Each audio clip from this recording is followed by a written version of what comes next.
Hello students, मैं doctor Nagendra Kumar एक बार फिर अपने YouTube channel Lohia coaching classes पर लेके आया हूँ। आज आपके लिए एक और नई वीडियो।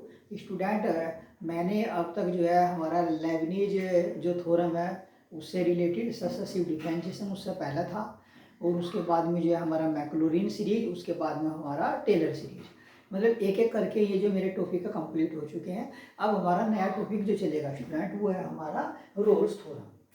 रोल्स थ्योरम भी बहुत इंपॉर्टेंट थ्योरम है। इसका स्टेटमेंट भी आ जाता है, कभी कभी एग्जाम्स में प्रूफ भी आ जाता है, और इससे बेस्ड जो क्वेश्चन है वो तो जरूर आएंगे। तो स्टूडेंट, रोल्स थ्योरम का जो मेरा स्टेटमेंट है ये है मेरा, if a function f x define on a close interval a b. कोई फंक्शन है मेरा किसी क्लोज इंटरवल ए बी पर, तो यदि सेटिस्फाइंग द फॉलोइंग कंडीशन, यदि वह कंडीशन सेटिस्फाई करता है ये कंडीशन कि f x is continuous on a b और f x is differentiable over a b, मतलब फंक्शन जो है कंटिन्यूअस है ए बी पर और डिफरेंशिएबल भी है किस पर, ए बी पर, तो उस समय f is equal to f b, तो then there exist at least one point c where c जो है ए और बी के बीच में होगा और f dash is equal to zero. अब अगर मैं इसको डायग्राम के द्वारा समझाऊं तो आप इसमें ये देखना स्टूडेंट कि डायग्राम से जो मेरे ये दो फंक्शन है क्लोज इंटरवल पर, ये तो ए है और ये बी है। अच्छा, और ए पर भी फंक्शन की जो वैल्यू है मेरी वो अल्फा है, और बी पर भी जो मेरी फंक्शन की वैल्यू है वो अल्फा है। अब स्टूडेंट, जो मेरा ए और बी है इनके बीच में मेरे को एक ऐसा पॉइंट मिलेगा जहाँ पे जो इस फंक्शन की ढाल है, ये जो मेरा फंक्शन है इसकी जो ढाल है वो शून्य होगी, मतलब फंक्शन की जो ढाल है मेरी वो शून्य होगी, यानी कि मतलब कुल मिलाकर के f dash x is equal to zero होगा मेरा, ठीक है ना। तो उस समय at x is equal to c, किसी न किसी पॉइंट पर, तो वो पॉइंट मेरा क्या है, सी। एक बार मैं फिर बता देना चाह रहा हूँ स्टूडेंट, आपको अच्छी तरीके से आप समझना कि डायग्राम्स अगर हम देखें, ये मेरा ए है और ये मेरा बी है, दोनों ही मेरे क्या है क्लोज इंटरवल में है, तो इस पर भी मेरी वैल्यू अल्फा है और इस पॉइंट पर भी मेरी वैल्यू फंक्शन की अल्फा है। अब बात क्या आती है कि ये जो मेरे ए और बी है इनके बीच में मेरा को एक ऐसा पॉइंट मिलेगा जहाँ पे इस फंक्शन का जो ढाल है, इस फंक्शन का जो ढाल है उसकी जो वैल्यू होगी वो जीरो मिलेगी, शून्य मिलेगी, यानी f dash x is equal to zero होगा। तो मतलब कहने का ये है कि इसमें मुझे सबसे पहले जब मैं इसके क्वेश्चन करूंगा, पहले तो ये देखना है कि फंक्शन की वैल्यू दोनों पर सेम है क्या, ए पर भी बी पर भी, यानी कि f a is equal to f a b, f a is equal to f b निकालना होगा। और यदि f a is equal to f b बराबर आ रहा है मेरा, तो फिर मैं यहाँ पे जो मेरा दिया हुआ फंक्शन है उसका डिफरेंशिएबल करूंगा और एट एक्स की वैल्यू सी रखूंगा और उससे ही मेरी सी की वैल्यू आ जाएगी। तो ये मेरे रोल्स थ्योरम का स्टेटमेंट है स्टूडेंट। अब इस पर मैं क्वेश्चन करता हूँ अपना, जिससे आपकी समझ में भी आ जाएगा। ये है वेरीफाई रोल्स थ्योरम। जो फंक्शन दिया हुआ है मेरा एक्स स्क्वायर है, और जो मेरे इंटरवल है स्टूडेंट, इंटरवल है मेरे एक्स स्क्वायर इन -1 और 1, ये है स्टूडेंट यहाँ पे। तो ये तो हो जाएगा मेरा ए और ये हो जाएगा मेरा बी। तो यहाँ से मैं पहली कंडीशन निकालूंगा एफ ऑफ ए, यानी कि एफ ऑफ -1, तो -1 की स्क्वायर तो 1 आ जाएगा, और एफ ऑफ 1 तो 1 की स्क्वायर तो 1 आ जाएगा। तो यहाँ से एफ ऑफ -1 एफ ऑफ 1 बराबर 1। तो ये जो मेरी कंडीशन है सेटिस्फाई हो जाती है। तो अब हम देखते हैं यहाँ पे जो मेरा दिया हुआ फंक्शन है f x is equal to x square, तो उसका डिफ्रेंशिएशन कर देते हैं, differentiate with respect to x. तो यहाँ से आ जाएगा मेरा f dash x is equal to आ जाएगा मेरा 2x, ये आ जाएगा। और अब यहाँ पे at x is equal to c, तो यहाँ पे आ जाएगा मेरा f dash c is equal to 2 है, सॉरी 2c, यहाँ पे आ जाएगा 2c। अब चूंकि यहाँ पे हमें रखना है क्या कि f dash c is equal to zero, तभी तो फंक्शन की वैल्यू आएगी। तो यहाँ पे आ जाएगा 2c is equal to zero और c is equal to zero, ये मेरी फंक्शन की वैल्यू आएगी। और जो ये मेरा c पॉइंट है वो इसके दोनों के बीच में यहाँ पे लाई कर रहा है, जो c पॉइंट है मेरा इन दोनों के बीच में है, यहाँ पे ये है मेरा पॉइंट c, 1 और -1 के बीच में मेरा c आ जाता है। तो अगर पॉइंट मेरा दोनों ए और बी के बीच में आ रहा है, तो जो मेरा रोल्स थ्योरम का जो क्वेश्चन मैं कर रहा हूँ बिल्कुल एक्यूरेट सही है। तो स्टूडेंट, इस वीडियो में मैंने इसका स्टेटमेंट और उसको एक क्वेश्चन आपको करके दिखाया है। तो अब सेकंड क्वेश्चन मैं आपको अभी करा रहा हूँ।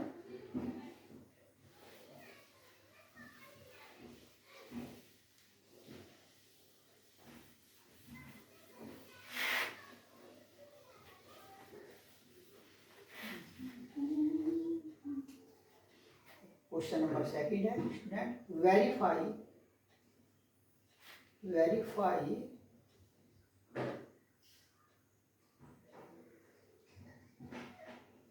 थ्योरम, वेरीफाई रोलीज थ्योरम, और फंक्शन है मेरा 2x की क्यूब माइनस में आ जाएगा हमारा 5x स्क्वायर माइनस में 5x स्क्वायर और माइनस में 4x प्लस में 3।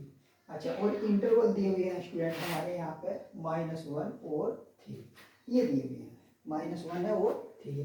तो स्टूडेंट ये तो मेरी वैल्यू हो जाएगी ए की, ये वैल्यू हो जाएगी मेरी बी की।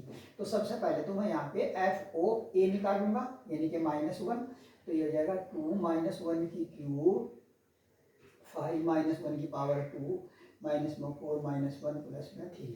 तो जब हम सोल्व करेंगे तो माइनस का 2 आ जाएगा, माइनस के 5 आ जाएंगे, माइनस माइनस प्लस 4 आ जाएगा, प्लस में 3 आ जाएगा, तो -7 और +7, तो ये 0 आ जाएगा। अब एफ ऑफ 3 यहाँ से करेंगे तो स्टूडेंट यहाँ पे आ जाएगा हमारा 2 3 की स्क्वायर माइनस में 5 और यहाँ पे आ जाएगा हमारा 3 की स्क्वायर, यहाँ पे स्टूडेंट क्यूब आएगा।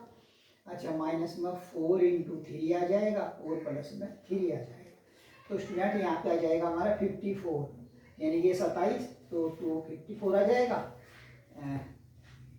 और ये 9 यानी कि 45 आ जाएगा और माइनस में 12 प्लस में 3, तो स्टूडेंट ये आ जाएगा हमारा यहाँ से 9 आ जाएगा और यहाँ से आ जाएगा हमारा -9 आ जाएगा, माइनस के 3 तो ये 0 आ जाएगा। तो चूंकि f a equal to f b, ये कंडीशन मेरी सेटिस्फाई हो जाएगी। सभी में सबसे पहला भी यही कंडीशन सेटिस्फाई करानी है ना। तो अब यहाँ पे लिखेंगे हम the first condition CONDITIN condition of road theorem is satisfied.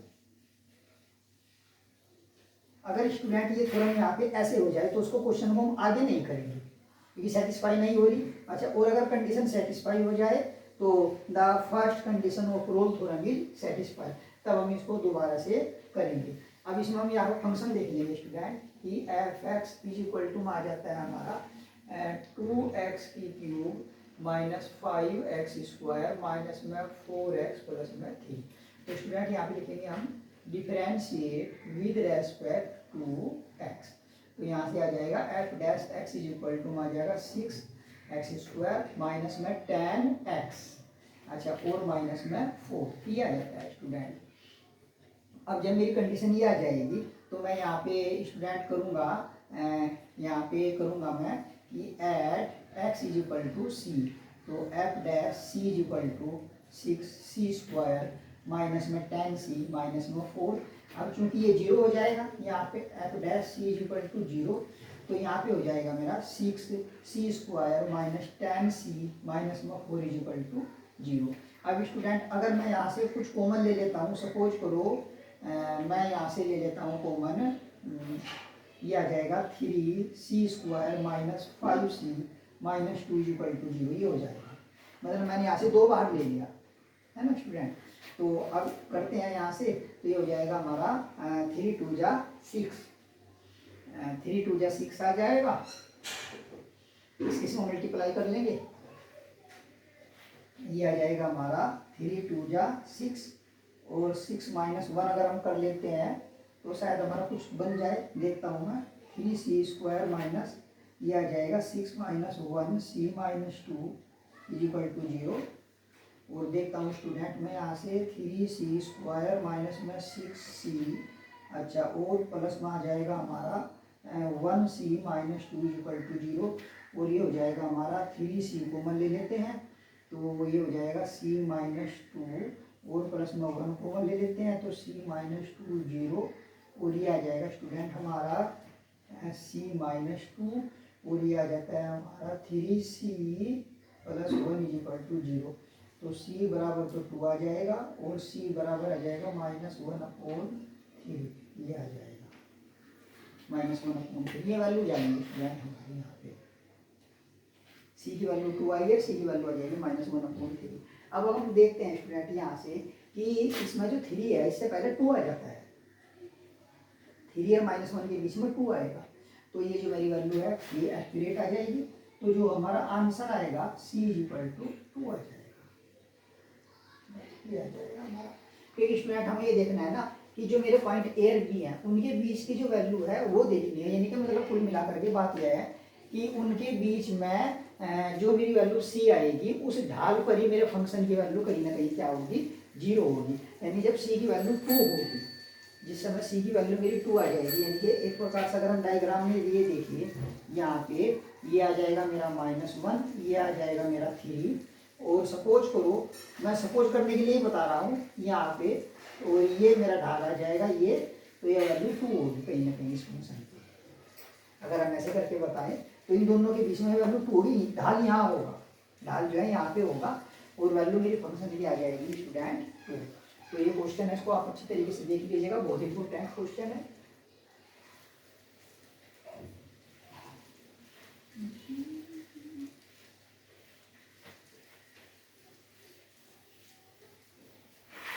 अब स्टूडेंट इसके बाद में है हमारा एक क्वेश्चन और है, क्वेश्चन नंबर है हमारा थर्ड है स्टूडेंट, ये है हमारा sin 2x। अच्छा, और जो इंटरवल दिए हुए हैं स्टूडेंट हमारे 0 और π/2 है। तो सबसे पहले चेक कर लेंगे, ये हमारा A हो जाएगा, ये B, तो यहाँ पे हो जाएगा हमारा f(a), यानी कि f(0), तो ये हो जाएगा sin 2 × 0, तो ये हो जाएगा मेरा sin 0, तो 0 आ जाएगा, मल्टीप्लाई में ले लेंगे। अच्छा, फिर f(b) का मतलब π/2 और sin 2 × π/2, इससे ये कैंसिल, तो sin π बराबर हो जाएगा हमारा यहाँ पे 0। फिर sin n π 0 होता है, तो यहाँ से हो जाएगा, क्योंकि f(a) = f(b) है ना, the first condition is satisfy, the first condition is satisfy. Again जब हम देखेंगे तो यहाँ से मैं ले लूँगा फंक्शन f(x) = sin 2x। अब यहाँ से लिखूंगा मैं differentiate with respect to x, तो यहाँ पे हो जाएगा मेरा f(x) = जब इसका डिफरेंशिएशन करूँगा 2 cos 2x आएगा, जब डिफरेंशिएशन करते हैं इसका, तो यहाँ पे हो जाएगा हमारा at x = c, तो फिर स्टूडेंट ये आ जाएगा हमारा f(c) = 2 cos 2c। अब चूंकि f(c) = 0 होना है, तो 2 cos 2c = 0, cos 2c = 0, और cos 2c = cos π/2। cos 90 का मान 0 होता है बेटे, तो यहाँ से ये कैंसिल हो जाएगा, 2c = π/2 और c = π/4, यानी कि c = 45 डिग्री। अब 0 से 90 के बीच में 45 होता है, मतलब वैल्यू इनके बीच में होनी चाहिए, तो यही मेरा इसका आंसर आ जाएगा।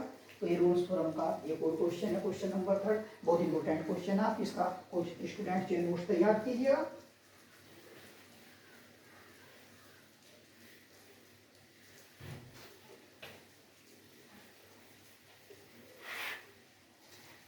अब इसके बाद में हमारा क्वेश्चन नंबर 4,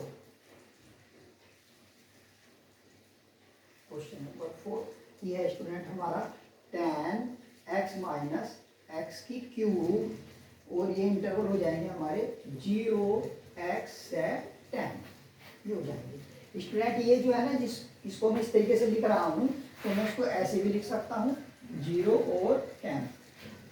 बात एक ही, अब a की वैल्यू मेरे यहाँ से 0 है और b की है 10, तो f(a) यानी कि f(0) 10 × 0 - 0 तो बराबर 0। अच्छा, f(b), तो f(b) का मतलब 10 हो जाएगा, और ये हो जाएगा 10 × 10 - 10², तो ये आ जाएगा 100 - 100 बराबर 0। तो अब आ जाएगा स्टूडेंट f(a) = f(b), है ना, तो यहाँ पे हो जाएगा that is condition is satisfied, condition satisfy. तो स्टूडेंट अब यहाँ से मैं देखता हूँ कि f x is equal to ten x minus में एक्स की क्यूब। तो यहाँ से हो जाएगा differentiate with respect to x.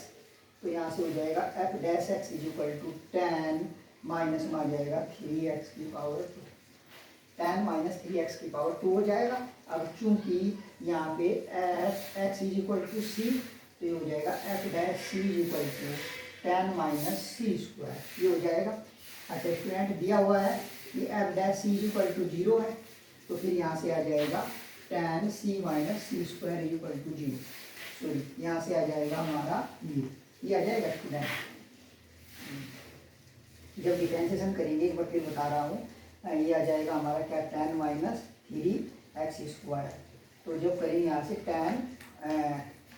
10 आ जाएगा, 10 आ जाएगा स्टूडेंट, यहाँ से 10 माइनस में आ जाएगा और ये आ जाएगा 3c स्क्वायर। तो यहाँ से ये आ जाएगा। अच्छा और ये आ जाएगा हमारा 3c स्क्वायर। तो ये हो जाएगा 3c स्क्वायर बराबर 10, c स्क्वायर बराबर 10/3 है ना स्टूडेंट। और ये आ जाएगा c स्क्वायर बराबर ये जब डिवाइड करेंगे ये आ जाएगा 3 3 जा 9 और 3 पॉइंट समथिंग आ जाएगा स्टूडेंट। और c बराबर आ जाएगा 3.3 और फिर अंडर रूट आ जाएगा इसका यहाँ से, मतलब 1.73 पॉइंट कुछ मिला कर जो वैल्यू आ जाएगी हमारी 1.732 समथिंग जो भी आएगी। तो ये इनके बीच में लाई करेगी यहाँ पे ये मेरी वैल्यू आ जाएगी, वो इनके बीच में जो है स्टूडेंट लाई करेगी कहीं ना कहीं। तो एक बार फिर बता रहा हूँ स्टूडेंट, हम यहाँ पे बराबर कर लेंगे, फिर ये आ जाएगा मेरा एफ डैश एक्स करेंगे तो 10 माइनस में 3x स्क्वायर सी, तो एफ डैश सी 10 माइनस 3c स्क्वायर। और यहाँ से 10 माइनस 3 स्क्वायर बराबर 0, 3c स्क्वायर बराबर 10, c स्क्वायर बराबर 10/3। और जब सोल्व करेंगे सर इसको डिवाइड करेंगे तो कितना आ जाएगा स्टूडेंट, ये आ जाएगा 3 3 जा 9 और फिर 3 उतार लेंगे तो कुछ मिला करके मेरा इतनी वैल्यू आ जाएगी।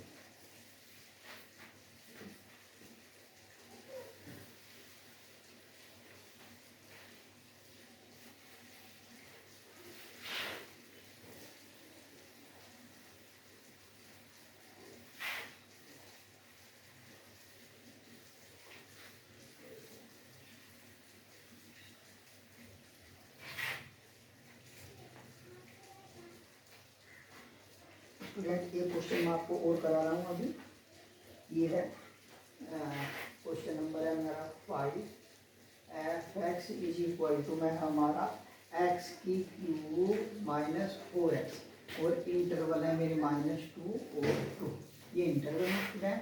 तो यहाँ से एफ ऑफ ए यानी कि एफ ऑफ -2, तो एफ ऑफ -2 तो कुल मिलाकर क्या आ जाएगा स्टूडेंट -2 की क्यूब -4 -2, तो ये आ जाएगा -8 माइनस माइनस प्लस 8 0 आ जाएगा। और एफ ऑफ बी तो एफ ऑफ 2 आ जाएगा, यानी कि ये आ जाएगा हमारा 2 की क्यूब माइनस में 4 × 2, तो ये तो आ जाएगा 8 माइनस में 8 0 आ जाएगा। तो f of a f of b that is the first condition CNDIT condition is satisfied SATISFIED satisfied. तो यहाँ से आ जाएगा मेरा f of x is equal to x की क्यूब माइनस में 4x। तो differentiate with respect to x, तो यहाँ से आ जाएगा f dash x is equal to 3x square minus 4, यहाँ से 3x स्क्वायर माइनस में 4 आ जाएगा। अच्छा at x is equal to c, तो f dash c is equal to 3c square minus 4 आ जाएगा स्टूडेंट। अब चूंकि यहाँ पर लिखता हूँ मैं कि f dash c is equal to 0, तो यहाँ से आ जाएगा 3c square minus 4 is equal to 0, 3c square बराबर 4, c स्क्वायर बराबर 4/3। तो ये आ जाएगा स्टूडेंट हमारा ये आ जाएगा स्टूडेंट हमारा सी बराबर किया जाएगा, सी बराबर आ जाएगा स्टूडेंट हमारा, जब इसका लेंगे 2/√3, ये आ जाएगा यहाँ से। जब मैं ले लेता हूँ तो कहीं ना कहीं ये जो वैल्यू है इसके बीच में हमारी लाई करती है, यानी कि 2/√3 1.732 डिवाइड करेंगे तो कहीं ना कहीं इसके बीच में वैल्यू आएगी। और स्टूडेंट जैसी की वैल्यू आ जाएगी। तो आज के लिए मेरा इतना ही स्टूडेंट। जो मेरी वीडियो थी रोल्स थ्योरम के ऊपर, इसमें मैंने रोल्स थ्योरम का स्टेटमेंट के बारे में आपको बताया और उससे रिलेटेड 5 क्वेश्चन के जो सॉल्यूशन है मैंने आपको कराए। अब जो मेरा अगला नेक्स्ट वीडियो होगा इस पे रोल्स थ्योरम पे, इसमें भी मैं 5 क्वेश्चन आपको कराऊंगा। तो आप इनका अच्छी तरीके से नोट्स तैयार करो और कहीं ना कहीं एग्जाम्स में आपके काम आएंगे। स्टूडेंट अभी मैं थोड़ा बिजी था, किसी अपने काम में व्यस्त था, तो इस वजह से मैं अपनी वीडियो नहीं बना पा रहा था। लेकिन अब कहीं ना कहीं किसी न किसी समस्या का मैं समाधान खुद ही करूंगा और विद्यार्थियों के लिए जरूर मैं अपना समय निकालूंगा, ताकि कहीं ना कहीं जो मेरी मेहनत से जो मैं क्वेश्चन तैयार करता हूँ उनको किसी न किसी रूप में भी उनको जो है उनका फ़ायदा मिले। तो आज के लिए मेरा इतना ही।